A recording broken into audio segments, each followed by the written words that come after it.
Hello students, welcome to EPG Pathshala. I am Dr. Nimisha Jadon from School of Studies Environmental Chemistry, Jivaji University, Gwalior. Today we are going to discuss here about a module meteorological aspects of air pollutants under the paper of environmental analysis. The learning objective of this module including the important meteorological parameters that affect or influence the air pollution like wind velocity, humidity, rainfall, solar radiation. So here we are discussing the effects of these meteorological parameter on the existing condition of the air pollution. The meteorology, first of all we have discussed here about the meteorology and the air pollution. The Earth's atmosphere is about 100 miles deep. That thickness and the volume sometimes are suggested to be enough to dilute all of the chemicals and the particles thrown into it. However, 95% of this air mass is within 12 miles of the Earth's surface. This 12 mile depth contains the air we breathe as well as the pollutants we emitted. This layer called the troposphere and is where we have our weather and the air pollution problem. The weather pattern determines how air contaminants are dispersed and move through the troposphere and thus determine the concentration of a particular pollutants that is breathed or the amount deposited on vegetation. An air pollution problem involves three parts. The number one is the pollution source. The number two is the movement or the dispersion of the pollutants, and number three is the recipient. The movement and the dispersion of the pollutants is only dependent on the existing meteorological conditions of the atmosphere. So the meteorological aspects are playing a very important role for the assessment of air pollution and for the effects of human or the animal life due to the pollutants that are present in the air. Meteorological data helps to identify the source of pollutants. It also predicts air pollution events such as inversions and high pollutant concentrations per day. It also simulate and predict air quality using computer models. Now we discuss here about the basic meteorology. The pollutants circulate the same way the air in the troposphere circulates. Air movement is caused by solar radiation and the irregular shape of the earth and its surface, which causes unequal absorption of heat by the earth's surface and atmosphere. This differential heating and unequal absorption creates a dynamic system. The dynamic thermal system of the Earth's atmosphere also yields differences in barometric pressure and associated with low pressure systems with both hot and cold weather fronts. Air movement around low pressure fronts in the northern hemisphere is counterclockwise and vertical winds are upward where condensation and precipitation takes place. High pressure systems bring sunny and calm weather, stable atmosphere conditions with wind in the northern hemisphere and spiraling clockwise the downward. Low and high pressure systems commonly called cyclones and anticyclones. The anticyclones are weather patterns of high stability in which dispersion of pollutants is poor and are often precursors to air pollution episodes. The high pressure area indicates a region of stable air where the pollutants build up and do not disperse. Now we are discussing here some meteorological factors. The air movements influence the fate of air pollutants.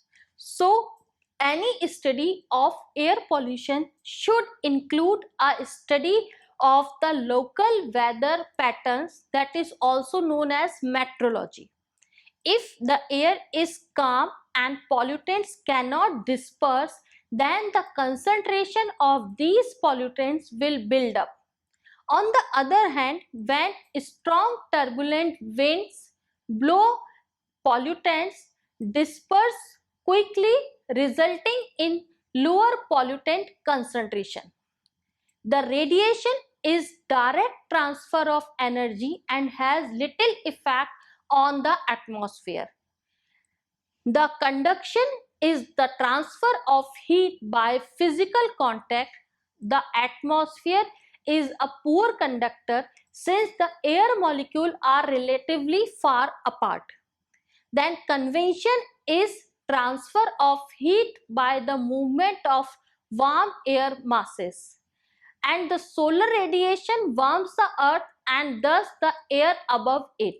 This heating is most effective at the equator and least at the poles, so that the air quality management involves both control of air pollution sources and effective dispersion of pollutants in the atmosphere.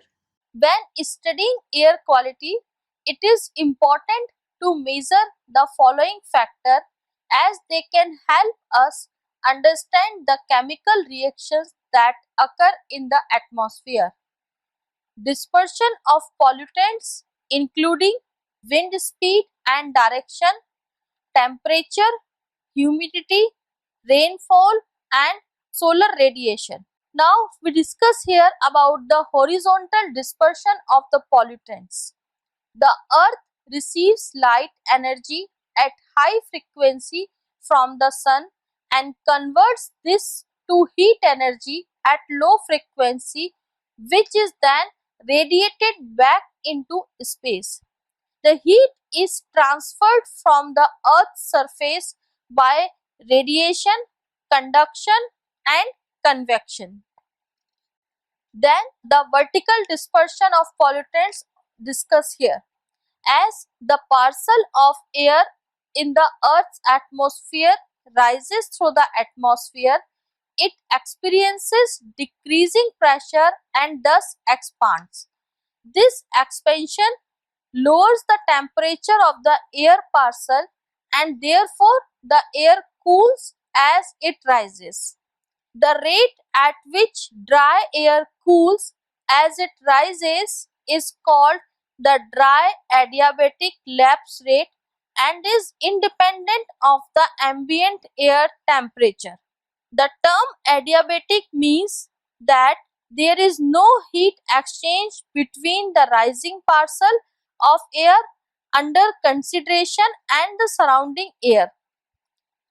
Now we discuss atmospheric dispersion. The dispersion is the process by which contaminants move through the air and a plume spreads over a large area, thus reducing the concentration of the pollutants it contains. The plume spreads both horizontally and vertically. If it is a gaseous plume, the motion of the molecules follows the law of gaseous diffusion. The most commonly used model for the dispersion of gaseous air pollutants is the Gaussian model developed by Pasquale, in which the gases dispersed in the atmosphere are assumed to exhibit ideal gas behavior, dance and sink at the poles. If the earth did not rotate, then the surface wind patterns would be from the poles to the equator. However, the rotation of the earth continually presents new surfaces to be warmed so that a horizontal air pressure gradient exists as well as the vertical pressure gradient. The principle on which the model is based are the predominant force in pollution transport is the wind and the pollutants move predominantly downwind. The greatest concentration of pollutants molecules is along the plumb center line. Molecules diffuse spontaneously from regions of higher concentration to regions of lower concentrations. The pollutants is emitted continuously and the emission and dispersion process is steady state. The next we have discussed here about the effective stack height. The effective stack height is the height above the ground at which the plum begins to travel downwind, the effective release point of the pollutant, and the origin of its dispersion. A number of empirical models exist for calculating the plum rise and the height above the stack to which the plum rises before dispersion downwind. The three equations that give a reasonably accurate estimate of plum rise have been developed by Carson and Moses in 1969 for different stability conditions. The next meteorological parameter that we are going to discuss here is the wind speed and direction. When the high pollutant concentrations occur at a monitoring station, wind data records can determine the general direction and the area of the emissions. Identifying the sources means planning to reduce the impact on air quality can take place at the part of sources from where the air pollutant emitted. An instrument called an anemometer measures wind speed at our monitoring station. The type of anemometer we use is a sonic anemometer. A sonic anemometer operates on the principle that the speed of the wind affects the time it takes for sound to travel from one point to another. Sound traveling with the wind will take less time than the sound traveling into the wind. By measuring sound wave speeds in two different directions at the same time, sonic anemometers can measure both the wind speed and the direction. The next important meteorological parameter is temperature. Measuring temperature supports air quality assessment and air quality modeling and forecasting activities. The temperature and the sunlight, that is solar radiation, play an important role in the chemical reactions that occur in the atmosphere to form photochemical smog from other pollutants. Favorable conditions can lead to increased concentration of smoke. The most common way of measuring temperature is to use a material with a resistance that changes with temperature, such as platinum wire. A sensor measures this change and converts it into a temperature reading. The next important parameter of meteorology is the humidity. Like temperature and solar radiation, water vapor plays an important role in many thermal and photochemical reactions in the atmosphere. As water molecules are small and highly polar, they can bind strongly to many substances. If attached to the particles suspended in the air, they can significantly increase the amount of light scattered by the particles, measuring visibility. If the water molecules attached to corrosive gases such as sulfur dioxide, the gas will dissolve in the water and form an acid solution that can damage health and property. Water vapor content of air is reported as a percentage of the saturation vapor pressure of water at a given temperature, and this is known as relative humidity. The amount of water vapor in the atmosphere is highly variable and it depends on geographical location, how close water bodies are, wind direction, and air temperature. The relative humidity is generally higher during the summer when the temperature and the rainfall are also at their highest.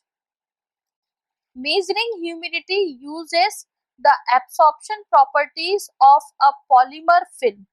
The film either absorbs or loses water vapors as the relative humidity of the ambient air changes. A sensor measures these changes and converts them into a humidity reading. Then the next meteorological parameter is rainfall. Rain has a scavenging effect when it washes particulate matter out of the atmosphere and dissolve gaseous pollutants. The removing particles improve visibility. Where there is frequent high rainfall, air quality is generally better. If the rain dissolves gaseous pollutants such as sulfur dioxide, it can form acid rain, resulting in potential damage to materials or vegetation. A common method to measure rainfall is to use a tipping bucket rain gauge. The gauge registers rainfall by counting small amounts of rain collected. When rain falls into the funnel, it runs into a container, the tipping bucket, divided into two equal compartments by a partition. The design of the tipping bucket makes one compartment tilt downward and the rest against the top when it is empty. The positioning the other compartment under the funnel ready to receive rainwater. When a set amount of rain has drained from the funnel into the upper compartment, the bucket tilts the opposite way so that the compartment containing the rain comes to rest against the stop on the opposite side. The collected water then empties out and the other compartment starts to fill. Now, the next meteorological parameter is solar radiation. It is important to monitor solar radiation for use in modeling photochemical smoke events, as the intensity of the sunlight has an important influence on the rate of the chemical reaction that produce the smoke. The cloudiness of the sky, time of day, and the geographic location all affects the sunlight intensity. An instrument called a pyranometer measures solar radiation from the output of a type of silicon cell sensor. The instrument calculates the quantity and the intensity of the rainfall using with the area of the funnel and the number and rate of bucket movements. Now we discuss here about the cleansing the atmosphere. The processes by which the atmosphere cleans itself do exist and include the effect of gravity, contact with Earth's surface, and removal by precipitation. The number one method is process is gravity. The particles in the air, if they are larger than about a millimeter in diameter, are observed to settle out under the influence of gravity. The carbon particles from elevated diesel truck exhaust are a very good example of such settling. However, most particles of air pollutants are small enough that their settling velocity is a function of atmospheric turbulence, viscosity, and frictions, as well as of gravitational acceleration, and settling can be exceedingly slow. The next process is the surface sink absorption. Many atmospheric gases are absorbed by the features of the Earth's surface, including stone, soil, vegetation, bodies of water, and other materials. The soluble gases like sulfur dioxide dissolve readily in surface waters, and such dissolution can result in measurable acidification. Now, the next method is precipitation. Precipitation removes contaminants from the air by two methods. Rain out is an in-cloud process in which very small pollutants particles become nuclei for the formation of rain droplets that grow and eventually fall as precipitated. Washout is a below cloud process in which rain falls through the pollutants, particles, and molecules which are entrained by the impinging rain droplets, which actually dissolve the rain water. The next process is known as turbulence. Surface wind usually undergoes rapid and irregular fluctuations in both of the speed and the direction, which indicates that the air flows have random motion with many eddies occurring near the earth surface are known as turbulence.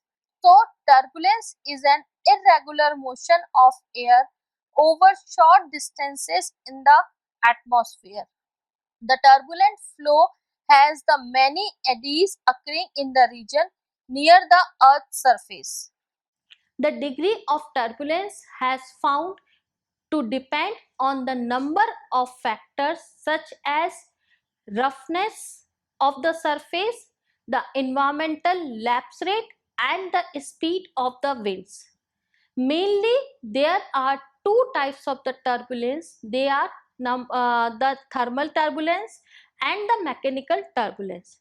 In thermal turbulence, when the temperature near the Earth's surface rises due to the solar radiation, the ELR increases. Eventually, airs become unstable and the convection current develop in the atmosphere, which results from the turbulence structure of wind known as the thermal turbulence. The second one is known as mechanical turbulence, in which the turbulence occurs near the Earth's surface when the fast moving air passes over the rough surface. Because of the friction, small eddies develop and move upward and the downward within the horizontally moving air. Such turbulence is known as the mechanical turbulence. Here we are discussing about the important factor or the importance of meteorological parameter.